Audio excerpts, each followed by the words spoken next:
you want access to this podcast earlier than any other viewer, consider becoming a channel member.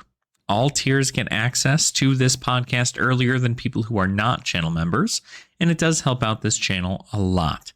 So if you do want to get all of the news updates, discussions, and market information for Flesh and Blood before anybody else, please make sure to become a channel member today. This podcast is also sponsored by Fyendal's Collection. Fyendal's Collection is a collection database website dedicated to showing you the market analytics of all things Flesh and Blood. Looking to track an entire master set? Fyendal's Collection has you covered. It's as easy as creating a collection in their collection tab and choosing which set you'd like to see in all of its glory. There's even an option to only add one of each equipment and cold foil, which really excites my set collecting heart. As a free user, you can upload your collection here to have a great look into what you have accomplished so far in Flesh and Blood. But if you wanted to track your collection in the secondary market, becoming a subscriber really ramps up that analytics portion of Fyendal's Collection. For a measly $3 a month, you get to see the gain and loss each of your collections receive, so you can accurately determine the worth of your cardboard, as far as dollars are concerned. Subscribers also get access to the Market Trends and EV Tracking tabs, too. Market Trends is a great way for you to see what's hot in the Flesh and Blood market, and may even give you some insight into what you should pick up for your own collection. The EV Tracker tool is another great example of the data that Fyendal's Collection can provide. Tired of wondering if you're going to get hosed if you buy a booster box or even a case? Well, the EV Tracker is constantly updated to show what your estimated value is on each Flesh and Blood sealed product, which is a great thing for sealed collectors or even people who are just looking to get into the single selling business. Again, all of these tools and more are available to you for just $3 a month. But how about a free month's trial of the site before you settle in? By going to the subscription section and choosing a promo code, you can enter my affiliate code ASHTCG, all capitalized and all one word, and you will get a month of Fyendal's Collection subscription service for free. So if you've been looking for a new card collecting database for your master set collections, or even just some small little collections of your favorite pieces of Flesh and Blood, look no further than Fyendal's Collection. Don't forget to use the promo code ASHTCG when subscribing to receive a free month of service. Thank you so much to Fyendal's Collection for sponsoring this channel, and let's get back to the video. Welcome on in, Dragon Folk. It is such a pleasure to have you all here today.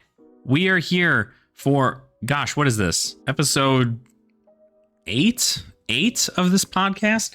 So we're almost there to double digits, guys. It's pretty cool. So thank you all so much in the Flesh and Blood community for enjoying this podcast. And, we've gone over some topics that have been pretty basic throughout a lot of this, right?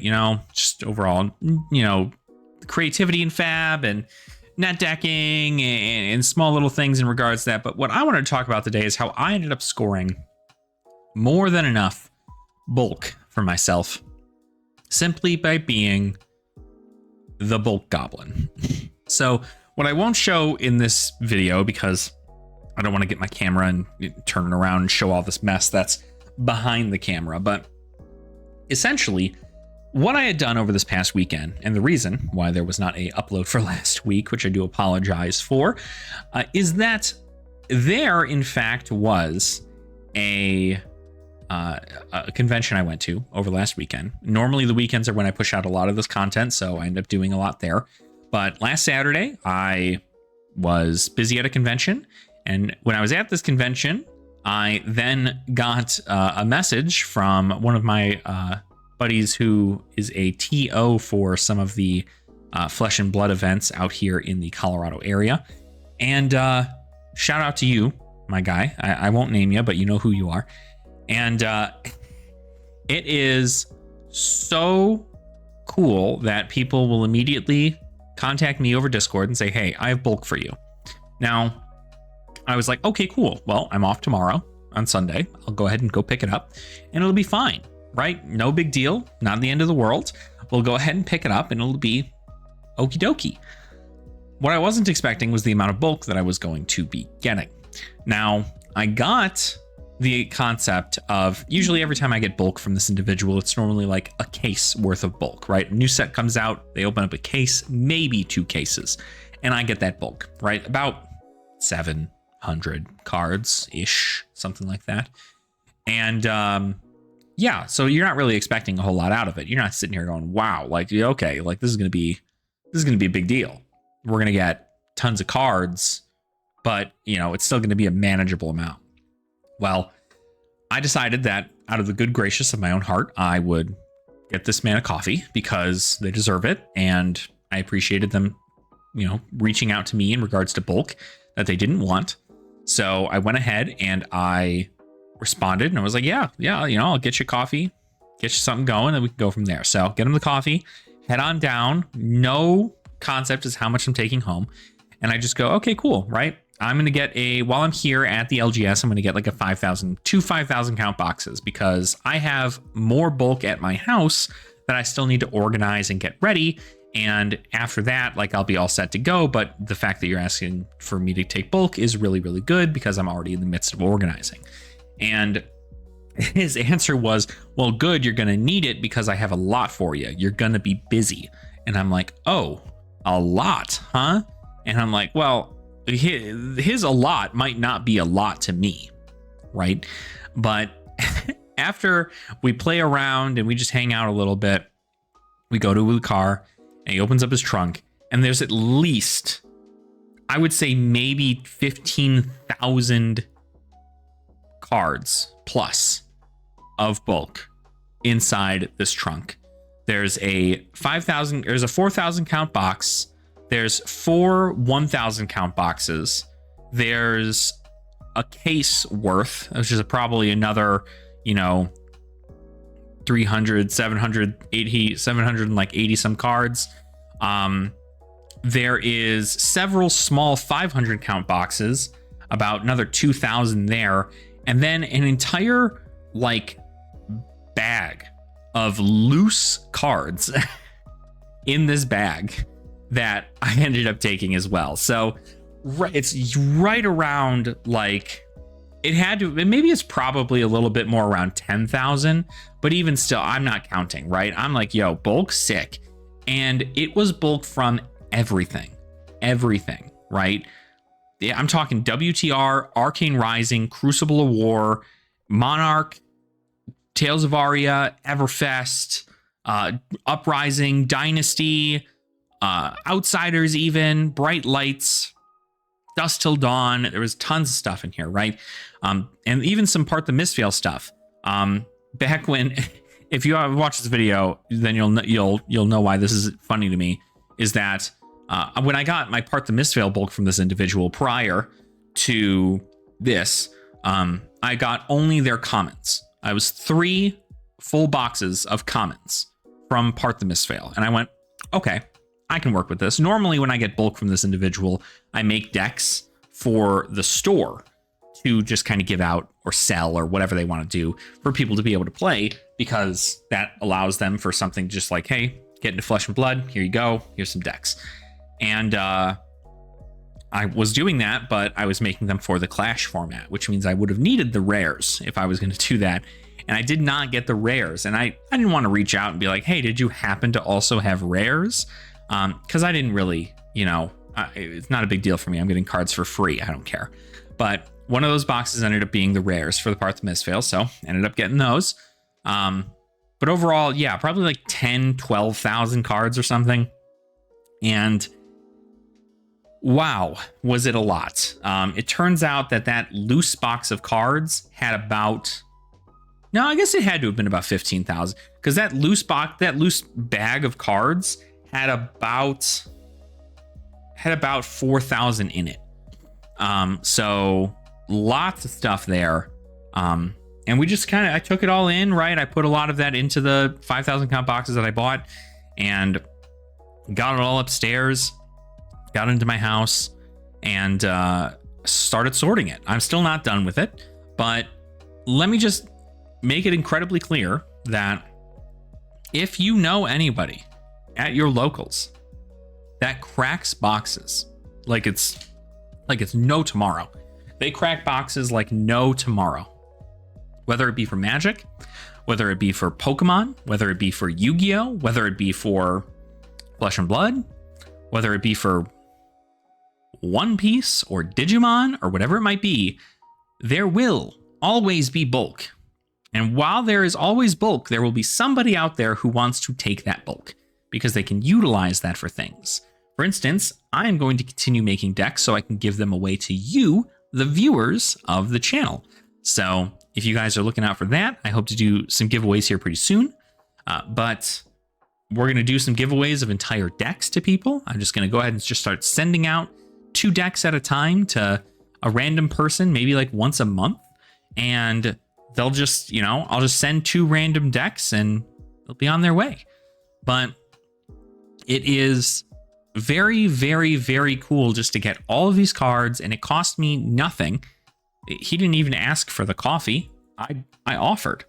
So for 1 venti coffee at Starbucks, I got about 12,000 cards.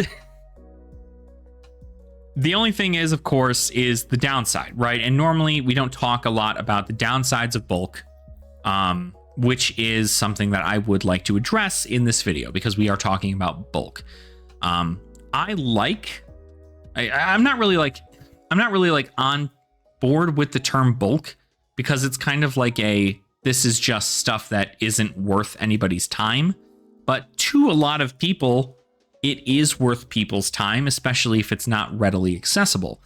And something that can be changed with that is just kind of being able to give out this stuff or be able to make play sets of things and so on and so forth. I know a lot of people, what they do with their bulk is they end up getting play sets of cards and then selling them on eBay for $1, which they sell pretty often, it seems. So they buy a play set for $1 and then it gets shipped out and everything is good. And they make way more money on that than they ever will selling on TCG Player. But the downside to bulk, if you are a bulk goblin like myself, there are downsides. And I do want to talk about those. One of the downsides is that you probably alone by yourself have to sort all of the bulk that you get almost all the time. Unless you run a card shop or you have people who are willing to come over and do that with you, you normally have to do it by yourself. And if you have to do it by yourself, then it's time consuming. Like I said, I've done several streams in the past. You guys can check those out. The VODs are up on the channel. We do several streams. We did at least 2. We did 2 streams where I was organizing cards. And I think I only made it through maybe a 4th, if that, actually. Maybe not even. I made it through next to none of the bulk that I got out of 7 hours of live streaming and then also a couple hours offline. I made a dent in it, but I only really consolidated 1 set, which is WTR. And so now I have to look through the rest of my bulk and I have to get it all set up. How I personally organize my bulk is I sort it by set, and then I sort it by class, and then within that class, I sort it by color. So I do, or I sort it alphabetically and then also by color. So if it's got 3 versions of a card, it'll be the red version, the yellow version, the blue version, and then the next letter in its descending order. And then, red, yellow, blue, the next one, red, yellow, blue, the next one, so on and so forth. That's how I organize my bulk. That's just what I would like in my own mind. If I was to take out cards from this, I would like to know what set it's from and where I can look strictly in this here, because I know that, the brute stuff's in the front, the ranger stuff somewhere in the middle. If it's a wizard or warrior, it's somewhere in the back. And then if it's generic, it's anywhere past that. So we kind of just keep that going and we have that all generalized there. But it's not a bad process. It's a little bit overdone. A lot of people just do things by set and then by class, and then they stop, which is fine, right? That's fine. If that's what you want to do, set in class, that is a great way to start, because you'll have access to everything there and you'll know what set it's in. You can just go pick it out. But I'd like to have a little bit more organization, and so I end up doing a little bit more. So organizing it is a big task, especially since before I picked up these like these 12,000 or 13,000 cards. I already had about 12 to 13,000 cards in my house. And so what I'm running into the issue now is having to buy more and more 5,000 count boxes, having to find a place to put those 5,000 count boxes, and how I'm going to organize them for the future.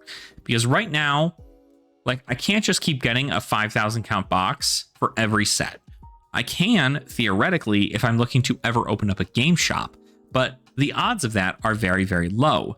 And if I was to do anything of that, it would be to just sell online, which could happen, theoretically. If I end up getting something like a printer, I could very well go ahead and do something like that. But it is not a direct, approach.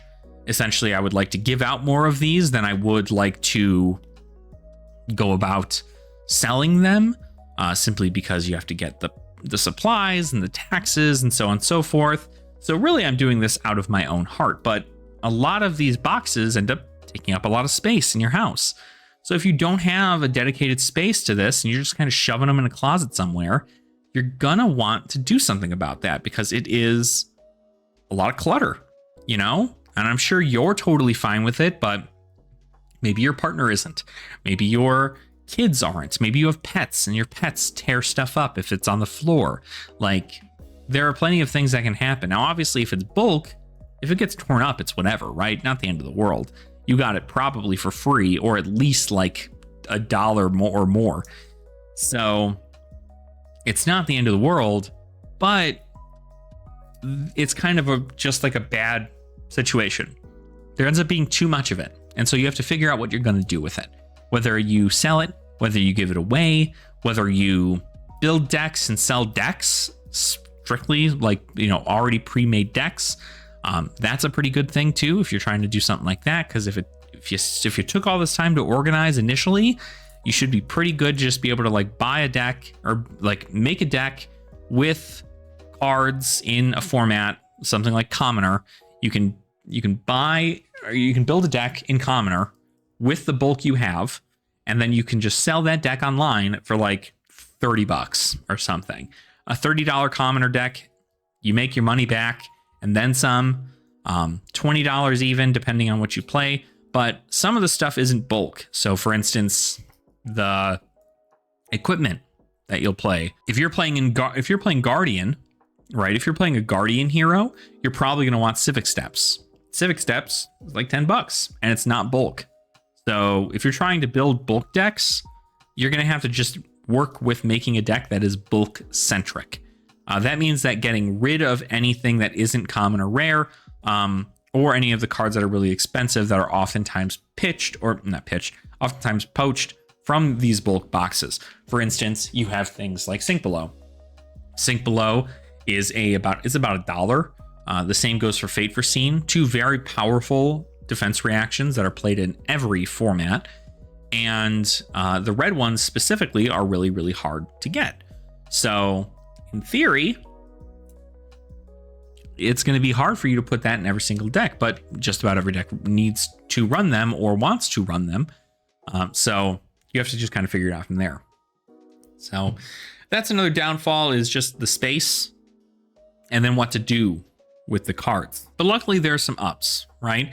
The ups is that if you're really, really, passionate about bringing this thing to the community, you can pass these cards out to players at a Magic event. You can pass them to players at a One Piece event or a Digimon event. You'd be like, hey, do you guys hear about Flesh and Blood? Here's some decks. You can just have them, right? Just take them. You can take them. Go home. You can learn how to play and just have fun, right? Just enjoy the game for what it is. And then tell them about where to play at Armory Nights. It's very, very cool place to start. But it is, it's a job that frankly not a lot of people want to take on, because it isn't really as rewarding as one would think, right? You making bulk decks and giving them out to players is not going to get you, a spoiler card or something. You making bulk decks for players or just doing giveaways for them is not going to make them play Flesh and Blood. If anything, they're just looking for free product, or they end up getting free product, and then they never come back to you for anything. But they at least have something. So best case scenario, they come back to you specifically and say, hey, I'd love to set up a day where like maybe we all get together at a LGS or at a bar or something and we learn how to play Flesh and Blood. Rad, right? I'd be more than happy to teach people how to do that. I just want to make sure that these are going to the right place, but you need to downsize. All right? Always be downsizing, because if you continue to just take bulk in and never do anything with the bulk, you will be a nuisance. And it will end up being a daunting task that you will never end up getting to, and it's just like a pile of trash that you can't get rid of. It just sits there and you go, oof, yeah, I'll get to it eventually, and then you don't. So make sure that if you are being a bulk goblin, you're at least being responsible about it, and you're making sure to get that out to the people who need it, right? Because you don't need all that bulk. You don't need it, right? Maybe you want to collect every copy of Sigil of Solace. Sure, right? You can do that. That's totally fine. But you can't end up keeping every I don't know. It's all depending on whatever you want to do, right? But the good news is that bulk is always available. So if you're a brand new player to the game and you're looking to get bulk, or you're looking to get started in your Flesh and Blood journey and you're not sure what you want to do, just ask people in that community. Go to an LGS and ask people what the game's about. Ask people if they could watch you play it. And then maybe even ask if people have bulk for you to get so that you can go ahead and start that journey. That's why I love having these, bulk accessible. So that way I can just go ahead and make bulk decks for people and just be like, hey, here's a deck. You can play it, and I have like yellow sync belows, and like the purpose is to teach them to play the game, not to make it the most efficient competitive version of itself for commoner. It's here's a deck, play it into your friends, learn about defense reactions and attack reactions and instants and actions and attack actions and equipment and instants and all this other stuff. You learn all about that. And then once you're there and you've understood that, then you can move up to a different level and you can be like, yeah, I'll spend a couple bucks to change out these yellow sync belows into red sync belows. So it's great there. But that's just another thing that I like to do. So I really, really enjoy the overall process of bulk. And I really view it as an opportunity for me to give out to people who are looking to get into the community. Because really, let's be honest, right? Most people, especially when this first started in the game, I imagine this was happening pretty frequently. At least even out here in Colorado, we had a lot of people who didn't know how to get into Flesh and Blood. And it was through the efforts of a few people that ended up making bulk decks from sets and just giving them to LGSs and being like, here you go. If anybody comes in looking to play Flesh and Blood, give them one of these decks and they'll already have something to play with, which is super awesome. And that's kind of something that I'd like to continue to champion because, the first taste is free, right? Like that's how you get somebody hooked into something. Is you give them a little bit. You go, hey, this is a fully constructed deck that I am handing you for free. Nothing is illegitimate about this. This is cards that I own that I'm looking to give out to you, the people, so that way you can learn how to play Flesh and Blood, or maybe even just try out a different hero, or however that might be. And it's a way for me to give back to the community and go, hey, we are constantly growing all the time. There are casual and budget players, and that's just kind of what I'm trying to fulfill here. So that's where a lot of this is. I'm probably going to do a lot of that, giving people like Clash decks. I feel like Clash decks are a little bit more like understandable in the case of what they do. But commoner decks are also technically legal decks that I could put in there, but it doesn't really matter at the end of the day. If I'm giving them out to people who know nothing about Flesh and Blood, or if I'm giving them out to people who know about Flesh and Blood, it's a deck, right? It's cards you may not have owned before, and we can utilize them in that fashion. All right, let's go ahead and move into our market stuff here. Now that we're kind of done talking about bulk, I want to go ahead and talk about some of the changes in the market that are going on, and then kind of give you guys some examples about what I'm personally seeing over the course of TCG player and things like that. So again, this is only TCG player pricing stuff. If you are outside of the United States, unfortunately, this is not really going to be super relevant to you, but maybe it will be. It'll give you a little bit of insight on the US market, kind of go from there. So looks like up at the top, as far as the flat gain goes, right? Codex of Frailty, the Marvel version, has gone up in price. Again, we find out about the print run for Codex of Frailty. Very, very good. Dyadic Carapace going up in price too, simply because Rune Blades are looking really, really good. So Dyadic Carapace is going to be something people are going to want, especially with more wizards running around. Surgeon Aethertide, the Surge wizard weapon, wizard staff, the Marvel is gone up to $55. So if you haven't picked one of these up already, I definitely suggest doing so. This probably will be like maybe the better weapon for these new wizards. So Surgeon Aethertide might not be too bad.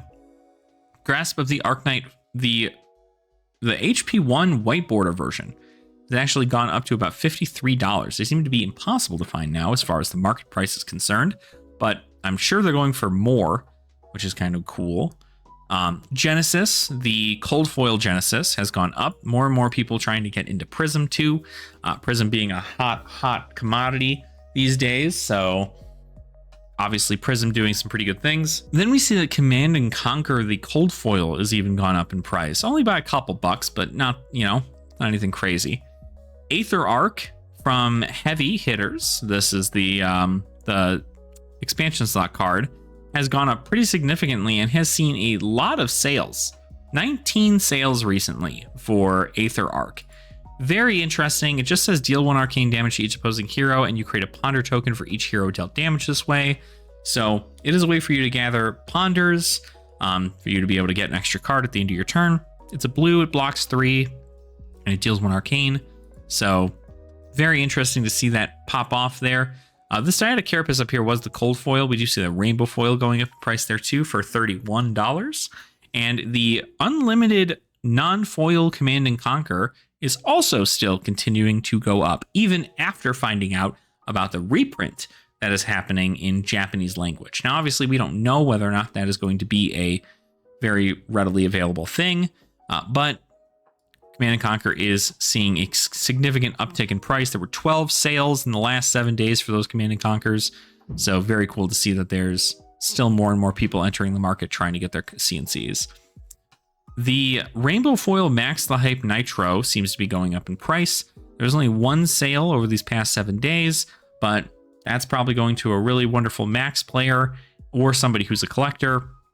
Max is so far, especially after Dash eventually hits Living Legend, I feel like Max is probably going to be the next step for Dash players who want to stick with Mechanologist. Max seems to kind of hold that same focus of being able to work around, get that Construct Nitro Mechanoid out, and be able to do those things. So pretty cool stuff. Cold Foil Waning Moon now up to $23. Waning Moon, another awesome wizard weapon that a lot of people are assuming they're going to be using. Enlightened Strike, the unlimited non-foil version, going up to almost $30. This tends to frequent too, but again, 18 sales, so more people looking for their staples, the staple generic cards that exist in Flesh and Blood. Aether Arc Rainbow Foil is going for a little bit more, so $14. So we saw the original Aether Arc 15 non-foil, but the Rainbow Foil is 14. This is probably just due to people not wanting rainbow foils in their deck, but this is also market prices, so could be a change. Erase Face Rainbow Foil going up in price. So if you haven't gotten your Erase Faces already, this is pretty good.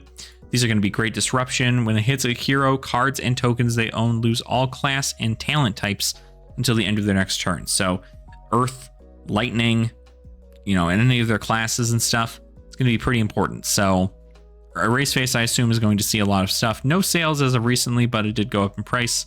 Stormstrider's Rainbow Foil from Arcane Rising gone up a little bit, up to $106 now. Pretty cool. Tome of Imperial Flame has gone up to about $14 now. I think a lot of people are just assuming that we're getting ready for Dromai Part 2, or we're getting ready to go back to Volcor. So Tome of Imperial Flame is something you definitely should pick up. I haven't picked up my copies, but I should, because the card is incredibly good, especially for Draconic Heroes, and I feel like it's going to be useful in the future.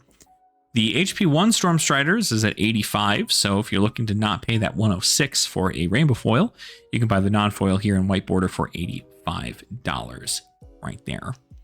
And then lastly, I mean, Dynasty booster box cases. A case of Dynasty has gone up to about $330, so we're nearing map pricing for Dynasty. We do know Dynasty got a shorter print run than most others, so having Dynasty be at that situation is pretty good. So there you go. We'll end at Tunic here. So Tunic, we have here the 130 for the unlimited rainbow foil from WTR. So it's a pretty good price, gotta say. There's also 2 of these here for Hidden Agenda. I'm not sure if this is supposed to notate which one it's supposed to be, but Hidden Agenda does have 2 versions of itself found inside the Azalea Armory deck. There is a cool purple version of it that is in one in every like 20 boxes, and then there is a red version, which is pretty normal there. The EV tracker, we're probably not expecting to see anything out of this, not anything dire. Looks like, again, Crew and Monarch kind of just doing some stuff there, but overall Crew, Monarch are the only ones that are seeing positive EV as of right now. But that's all just depending. I think it's a lot of people just getting hyped up to play certain heroes, and Crucible of War we know was fairly short printed. Monarch also is kind of just flying off the shelves. So it's a fun thing. If you haven't gotten your hands on any Monarch or Crew, I do suggest trying to pick that up before it becomes super scarce. But we have more and more people entering the market every single day, and that means that more players are looking for these cards and more people are buying boxes and opening them. So it is going to dwindle over time, that's for sure. So now let's go ahead and just take a quick look at our collection. So again, I have all the master set stuff up here. I kind of just want to go over each one. These are just sorted by percentage gains of what we have seen. So looking at these here, we do have the overall collection set up by percentage gain. So Uprising display master set. So this is our display master sets are a little bit different, but these have gone up significantly. This is just kind of how I would personally display my master sets for these. We see that there's a huge uptick and a lot of stuff for Uprising. It's just, really it's only a few cards, the Marvels, the cold foils and things like that. But if we really wanted to check this out, these ones we can go into low pricing and we'll see things swap a little bit more, which is what I really wanted to go over. So the TCG player low pricing, we see that Arc First Ed and WTR First Ed for just this is just Rainbow. Arc First Ed in the master set is most expensive right now, coming up next to the Welcome to Wraith First Ed. They're right like neck and neck almost, but they have the same print runs for First Ed, so they're going to be right around that same price. Then we have the Bright Lights master set. Bright Lights is actually now the most expensive master set outside of these two. Not sure why the hell that is, but looks like we just have Singularity going up in price significantly. Fyendal Spring Tunic from the set now going up to about $100. And then I think people are really buying up these Marvel Evos, or really even just the regular versions of Evos, trying to get some stuff there, because we're assuming Teklavosin is pretty on the cusp of things, simply due to the fact that he's got access to Arcane Barrier now, which is really, really good. So then we move on to Tales of Aria Unlimited. This has got a huge gain in percentage here, because we found out that the Tales of Aria Unlimited printing was less than the first ed. So it went up about $5. Just a lot of these just kind of hit. And finally, Corsham has gone up in price. Shock Charmers has gone up in price to about $39 since the last time I seen it, but $66. Then everything else is kind of just meh. Channel Lake Frigids and Rainbow Foil are still going up You've got things like Blink. Rainbow Foil Blink is going up pretty significantly here. You're going to see a lot of these rainbow foils go for more in Tales of Aria Unlimited, but the non-foils probably won't go for anything super insane. For instance, let's take a look at the non-foil Channel Lake Frigid, $3, right? Blink, $1.72, and people are sleeping on this card for Acilio. It's going to be pretty good for him. Yeah, so that is another gain there. Other than that, I think a lot of people a lot of these sets have kind of taken a small little bit of loss. We can obviously take a look at the dragons themselves, and also where the other set that I really enjoy looking at, the angels. So the dragons, which we always tend to look at, these have gone down more. Tumultai is now at about 95, I want to say. You've got Dracona Optima and Dominia dropping a little bit there. These dragons have gone up in price, which is good because I pulled a lot of these super early. I was able to get an Asvali, a Miragai, and a Yenderai, and a Chromai, all pretty early on before their price spike, but there's probably going to be buyouts for these dragons if I'm going to guess. So if there is a dragon that you do like, and you like its Marvel version and you want to collect a whole bunch of them, I do suggest finding that dragon and then getting a bunch of them, because these prices are going to continue to go up, and you're going to have to find a way to get them. So, but it's cool to see that, Uvia and Vincerakai and Necria, 3 dragons that didn't normally see a whole lot of play in CC, are now going up in price.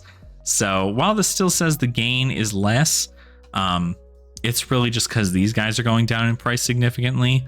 But these dragons that you need 3 of are going up in price. And so when 3 of these leave the market compared to 1 of these, you end up being pretty low on product. So then we look at the angels.